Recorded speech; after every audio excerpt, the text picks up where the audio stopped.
dengan santai memungut sebatang kayu dari tanah, lalu melilitkan kail pancing pada batang kayu itu. Tanpa banyak bicara ia melemparkan kailnya ke tengah danau tetapi tepat pada saat itu, anak orang kaya di sebelah kakek itu justru berhasil memancing seekor ikan king besar seberat 50.000 jin. Melihat ini, semua orang mengira pemuda itu pasti menang. Tapi siapa sangka, detik berikutnya langit mulai tertutup awan gelap, kilat dan guntur menyambar. Air di danau seketika mulai bergolak hebat. Kakek itu melihatnya dan tahu bahwa Raja Ikan telah datang. Ia pun segera mengangkat pancingnya, namun, yang membuat semua orang sangat terkejut adalah kakek itu ternyata hanya mendapatkan sehelai sisik ikan. Melihat ini, semua orang tertawa terbahak-bahak.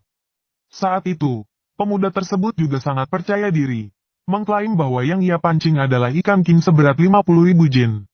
Sedangkan kau hanya mendapatkan sehelai sisik ikan sesuai aturan pertandingan, berarti aku yang menang.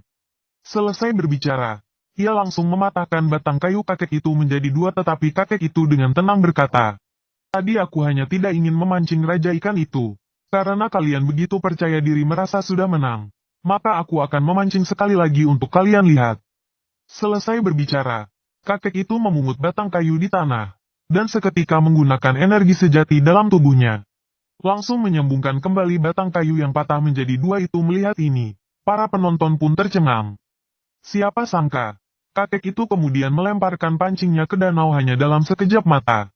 Air danau seketika mulai bergolak hebat, seberkas cahaya keemasan memancar dari dasar danau. Ternyata identitas asli kakek itu adalah Kaisar He Qiang dari dunia pemancingan.